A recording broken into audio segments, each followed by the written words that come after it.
Kozhikode Malabar gold ഷോറൂമിൽ നിന്ന് സ്വർണ്ണമാല മോഷ്ടിച്ച പ്രതി പിടിയിൽ. പെരിന്തൽമണ്ണ സ്വദേശി ജാബിറാണ് പിടിയിലായത്. ജ്വല്ലറിയിലെ CCTV ദൃശ്യങ്ങൾ കേന്ദ്രീകരിച്ച് നടത്തിയ അന്വേഷണത്തിലാണ് മലപ്പുറത്ത് നിന്ന് പ്രതിയെ കണ്ടെത്തിയത്.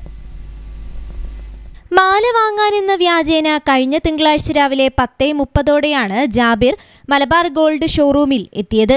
സെയിൽസ്മാൻ പലതരത്തിലുള്ള മാലകൾ കാണിച്ചു കൊടുക്കുന്നതിനിടെ ഒരു മാല ഇയാൾ എടുക്കുകയായിരുന്നു. സെയിൽസ്മാന്റെ ശ്രദ്ധ മാറിയതിനിടെ മാല തന്ത്രപൂർവ്വം കൈക്കലാക്കി ചുറ്റിലും നോക്കിയ ശേഷം പതിയെ പോക്കറ്റിലാക്കുന്നതാണ് CCTV ദൃശ്യങ്ങളിലുള്ളത്. പിന്നീട് 3 മാല ഇഷ്ടപ്പെട്ടെന്നും അത് മാറ്റിവെക്കണമെന്നും ജാബിർ സെയിൽസ്മാനോട് പറഞ്ഞു. മാല തിരഞ്ഞെടുക്കാൻ വീട്ടിൽ നിന്നും ആളെ കൂട്ടിവരാമെന്ന് പറഞ്ഞ് ഉടൻ തന്നെ ജ്വല്ലറിയിൽ നിന്നും സ്ഥലം വിടുകയും ചെയ്തു. പിന്നീട് ഇയാൾ തിരിച്ചു വന്നില്ല. വൈകിട്ട് സ്റ്റോക്കുമായി ബന്ധപ്പെട്ട പരിശോധനയ്ക്കിടെയാണ് ആഭരണം മോഷണം പോയ വിവരം ജീവനക്കാർ തിരിച്ചറിഞ്ഞത്.